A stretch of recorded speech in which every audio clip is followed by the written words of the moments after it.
My name's Chad Northington. I'm the Southeast Technical Manager with Regenesis. I'll be moderating today. We got a good lineup, a great lineup to finish the day off. I know, I was thinking this is my 20th year of being at FRC this year. And so I hope for you it's the same feeling I have. It's like coming back and hang out with the family.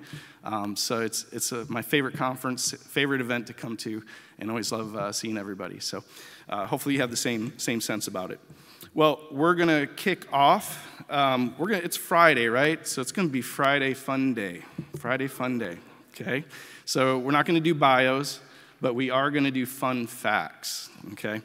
So you may have heard back in speech class, maybe somewhere, when you're a little nervous about presenting, you're supposed to envision everybody in their underwear.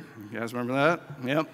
Well, our first fun fact from Derek Pizarro here with AST, he's the senior product manager. You get to envision him because his fun fact, I didn't make this up, it's on the paper he gave me, is that he's been on a magazine cover in a Speedo. Okay? He can explain what that is. Yep, fun fact. That is a fun fact, if I've ever heard a fun fact. So he's got a presentation today on hexavalent chromium. It's been a while since we've heard some hex chrome stuff, so excited to hear that. All right, guys, well, let's get started.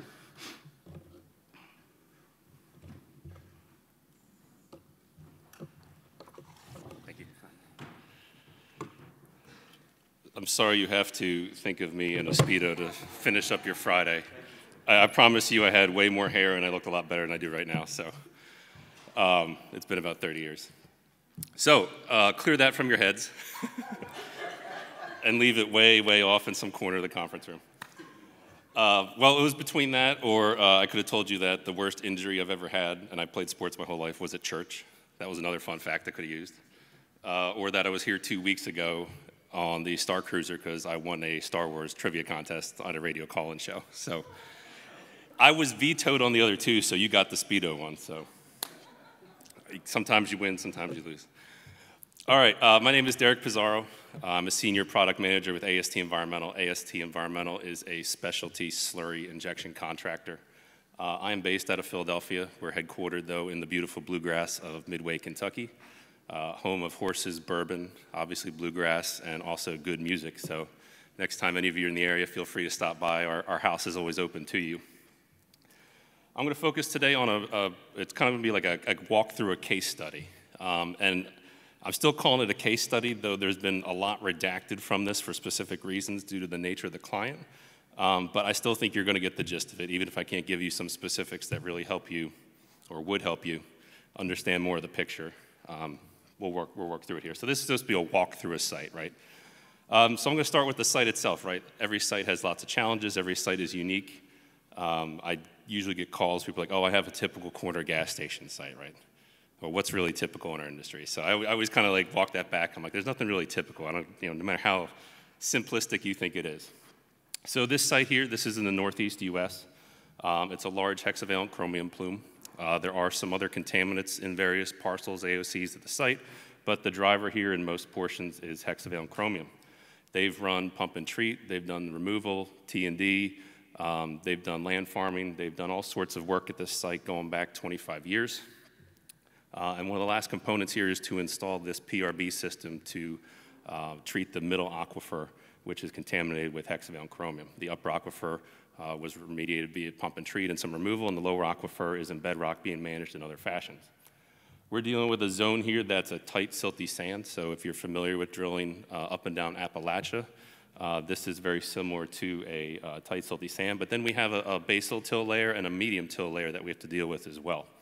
Now, I know some of you are sitting here going, well, what does till have to do with the state of Florida, right? That makes a lot of sense. Well, the techniques I'm going to show you in some upcoming slides, we do use in various portions that are not related to till.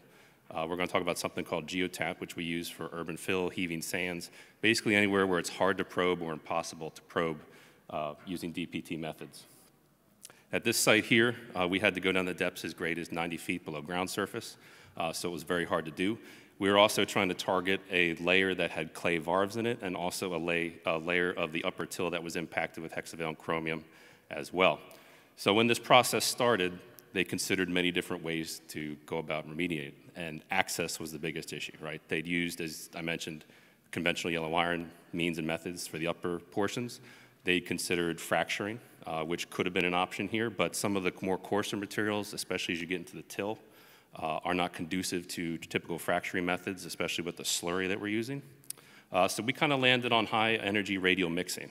And if any of you are familiar with that or what we do at AST, think of this as a tumbling wave that moves away from the injection tip. So it's this radial co-mixing of the injectate under high flow rates, high pressures.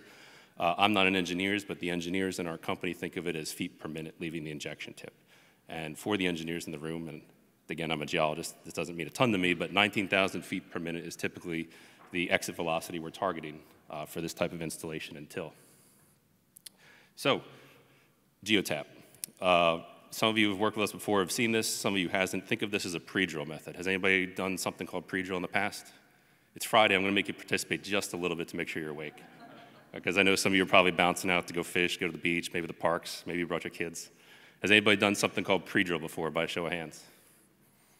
I got one guy. All right, I appreciate it. So let's go through this, right? So if I can't DPT something, and I'm in unconsolidated material, so the borehole will not stay open, right, like a bedrock site, how do I go about working with that horizon, right? So this is good for, as I said, refusal, various different types of geologies, also anthropogenic sites, right, historic fill. And think of this as, you see in that diagram there on the lower right, this intermediary place, right?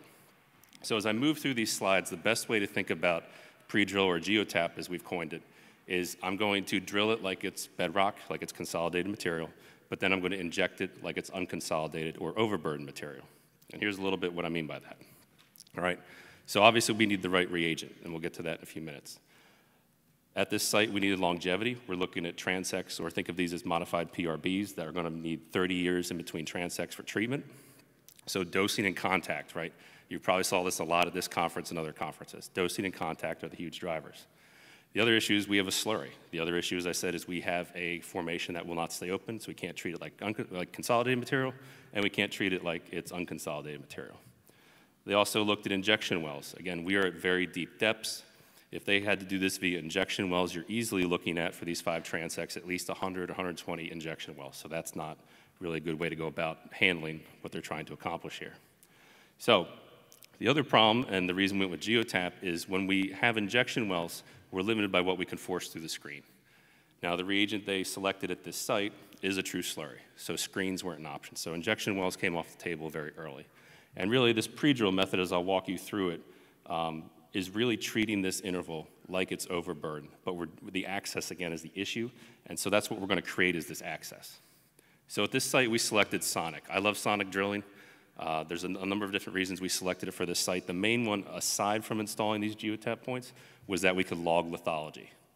All right, at this site, this interval we're trying to chase, it thickens, it thins, it pinches out, and even though the area, in terms of at least a geologist's perspective, is fairly small, the heterogeneity as you moved across this site was large. Right? So this thinning, this thickening, this pinching, we had to chase it on every single transect. So every time we installed a geotap point, right, with sonic, we took a core, right? And then that hole became our geotap point.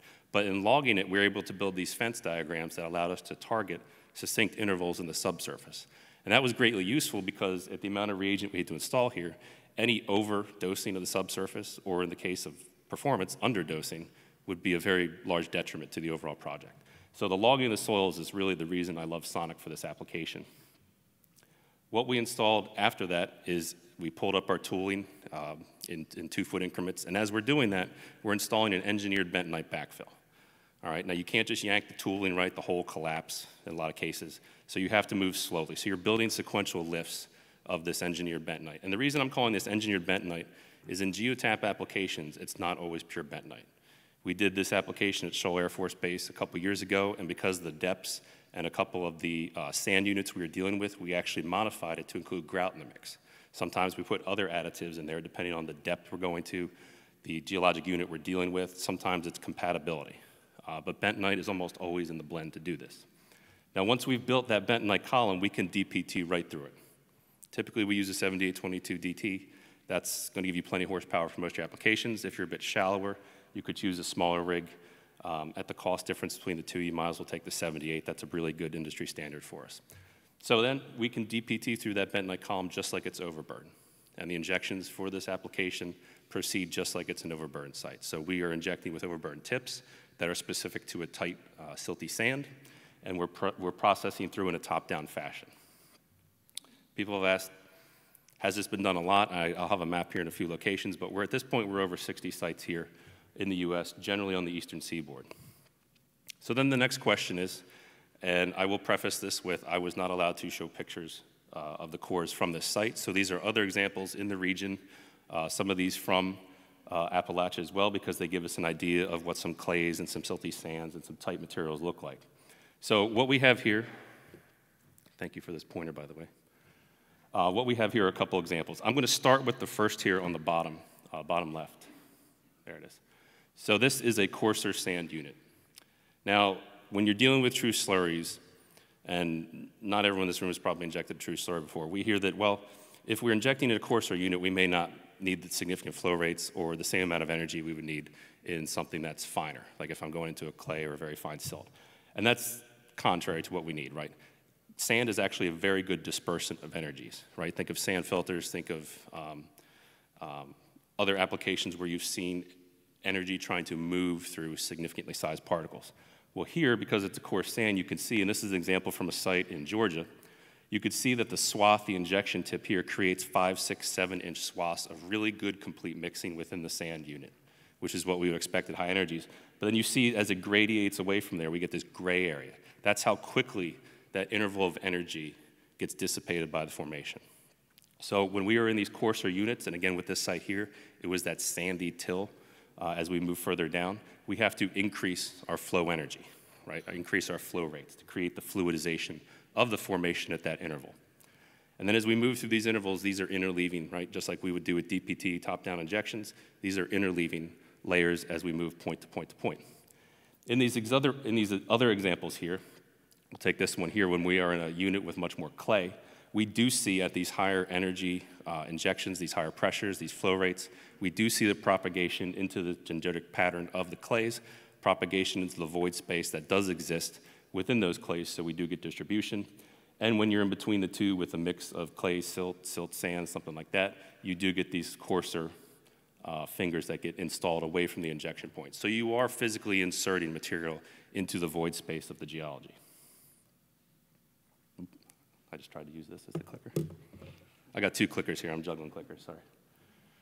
All right, so here's an example of some applications here. So as a juxtaposition here, the states shaded in dark blue are overburn injections. The ones with stars on them are where we've done geotap.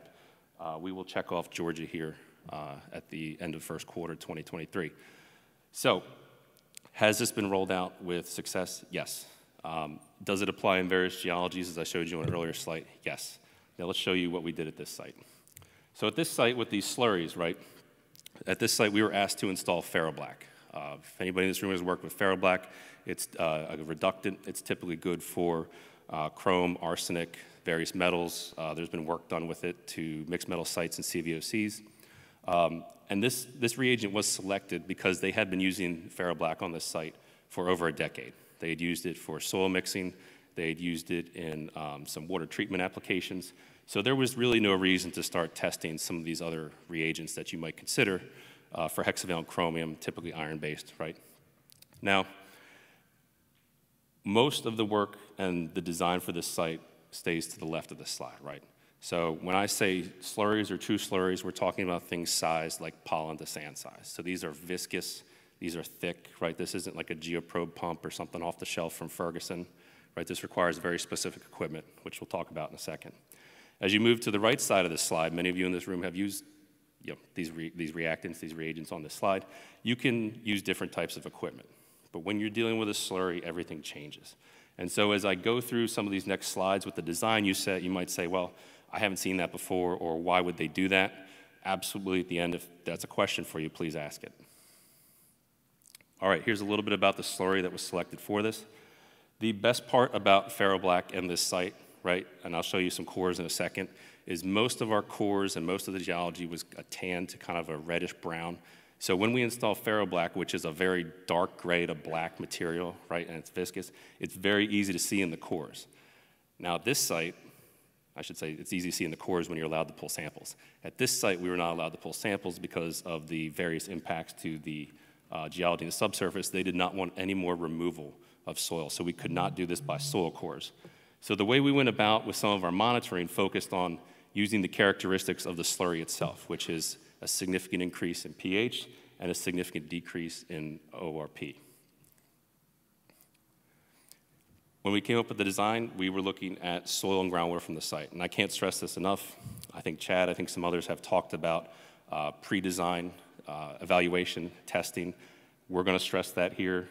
We use the term RDC, which is remedial design characterization. That's a term that's subsequently been developed or adopted by, I should say, ITRC in 2020. AST belongs to something called RPI group. We had a number of persons within the group that were on that panel that worked to this. But us and other practitioners, we've been doing the RDC in this industry for about 10, 12 years now. So for some of you, this is not new. For some of you, you've probably seen this under some other terminology, which is perfectly fine. Suffice to say, this is really an evaluation of both the soil and the groundwater partition. And now that's important at this site because we have immediate mass we have to treat. We have groundwater flux we have to treat. And as I said at the outset, this has to be a 30-year design. And it's a 30-year design because we installed 5 transects at this site. And we couldn't put them all nice together, so they kind of span out across the site. And the idea for their placement was, in 30 years, that last piece of groundwater, just on the upgrading side of the first barrier, is going to trend down to the second one, and so on and so forth. So the groundwater flow at 30 years, by the time that time period's elapsed, has moved through these transects in completion. So all that went into the design. Secondly, we have to look at loading. Okay, these are true slurries. So once we load something in the subsurface, we may not be able to go back into that interval immediately. A lot of cases you don't. So if you do true slurry injections and you have to have a significant amount of loading, there's a couple ways to affect that on the subsurface. You can move in your injection spacing. And already with slurries, you're on tighter injection spacing, usually 5, 7.5, 8, 10-foot centers, sometimes 12 or 15, depending on the design. So these are much wider than some of your more traditional ISCO or ISCO applications. Here, we didn't have loading problems because the amount of ferroblack has a lot of density to it in terms of reactivity. So it's roughly about 12.1, 12.2 pounds per gallon. That's a lot of reactant and reagent that can, bless you, that can be installed into the subsurface.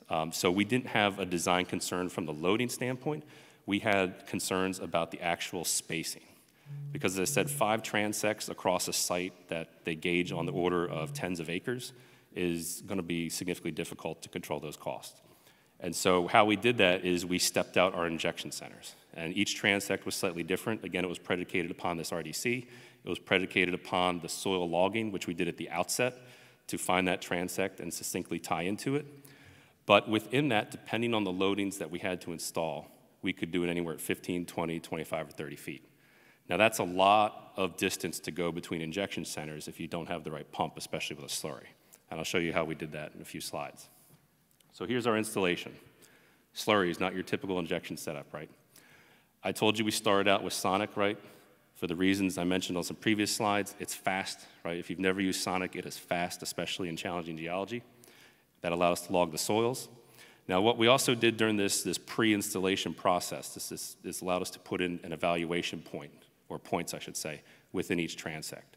So regardless of whether we had 10 or 25 points in each transect, we installed at least 3 temporary wells within the transect itself. And what that allowed us to do, going back to that earlier slide, is to, without removing soil or groundwater, we could take geochemical parameters, pH, ORP, it's colorimetric, right? The water will turn slightly gray to slightly off black if the product bisects the well. And that allows us to also have additional confirmation of distribution. We also, on the first transect, did verification testing, and we actually had some inadvertent verification, which I'll get into in our lessons learned, because of a former sheet pile wall that was not marked on a map, which was a very interesting situation. But we'll talk about that more in lessons learned. The last thing I'll note is, because the type of injections I'm going to show you in the next few slides are rapid with this high energy radial mixing, we had to start the sonic pre-drill, the geotap, weeks in advance of the actual injections, because the injections here don't take a lot of time, right? So as you're moving through, you probe to your first interval, that pump, and even in this application, runs for no more than 2 minutes. You shut it off, you probe to your next interval, run the pump again, right? So actually, when we came up with the schedule for this site the schedule was predicated really upon how fast we could batch slurry. It wasn't predicated upon probing, anything like that. It was how fast can I batch slurry. So these are some of the considerations that go into designing a slurry injection. So here's what that looks like. We ran out here with a driller that was using an IcoCamp Sonic rig.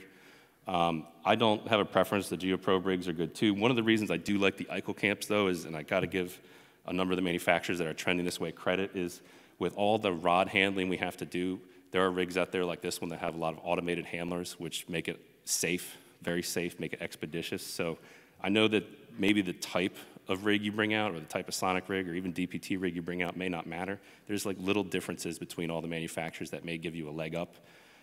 Absolutely, some of the European manufacturers are ahead of the cut on this with the way they do the automated rod handling, the safety cages, things like that. The rod handling here made this very quick process. I tried to include a video of this to show you how quick this went, even sped up, but PowerPoint spit it back and crashed on me and said it was still too big, so I don't have the video for it. I can share it with you if you're really interested. But we also had to go as far as doing some extra steps, not always, but we are starting to see more frequently here clients ask us to wrap the treads, right? There's potentially something with any rig, no matter how good or how much maintenance you do, something comes off of that. So whether it was reagent, oils, liquids, lube, anything like that, we did wrap the rig. And because the portion of the site we were working in had already been remediated for the top 25 feet, we also had to lay down poly or visqueen at a lot of our locations as we were drilling. So here's what some of that soil logging looks like, right? And all we're doing here, aside from the samples, we're not taking on this core. This obviously would not be appropriate for sampling. But what we're looking here, again, is that the start of that varve layer down to the top of the till. And then that's marked off on the sheet. You take your next core, and you move right along the transect. Some of you are wondering, how does this slurry show up at the site? Totes were chosen here. Now, one of the issues with totes is they tend to stratify quickly if they sit for a while, and because of the amount of product we had to order for the site, we had to come up with a means to resuspend the material, whip it back up, which was done with tote mixers.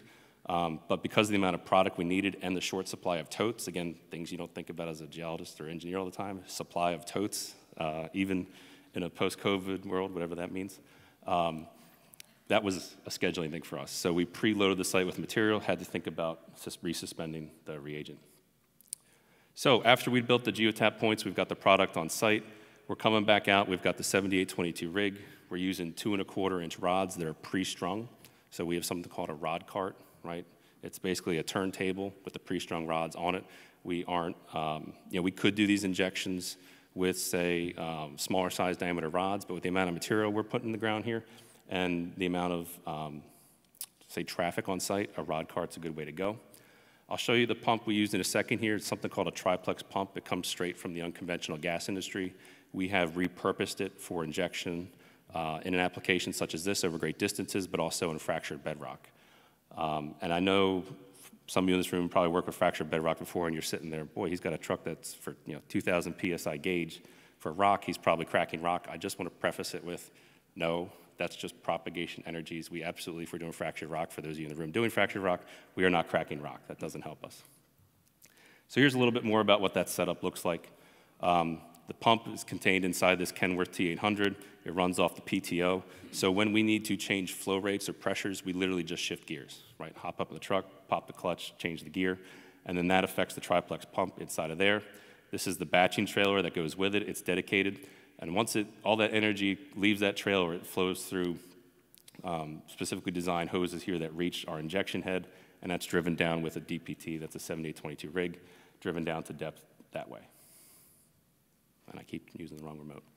All right, so one of the last things on installation I'll talk about is what does this look like? Well, people think, oh, 20 GPM, 30, 50 GPM, that seems like a lot. Well, to get distances where we need to connect 15, 25, 30 feet apart, 20, 50, 60 GPM is not going to do it. You're going to need to run at least 200, 300 GPM to do that.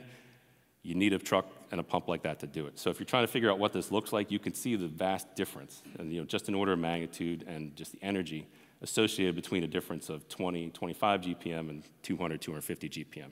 Now this is hooked up to an overburn injection tip. It's obviously not meant for bedrock, but we do it because if you do this with a different injection head, it doesn't look as great.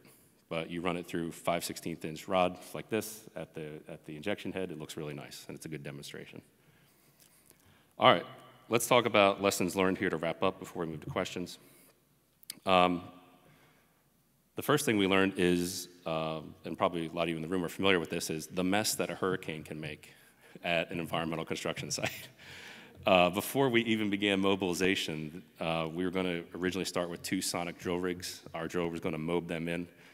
They were literally marooned on another job site thanks to Hurricane Ida. So we started at a 2-week delay right off the start. So I'm sure many of you are familiar with that. That's a planning delay we don't normally deal with in the Northeast. I think by the time it got there, it was a tropical storm, but it did flood the region, access, roads, things like that that you've probably all dealt with down here, were considerations that we had to work with at the outset.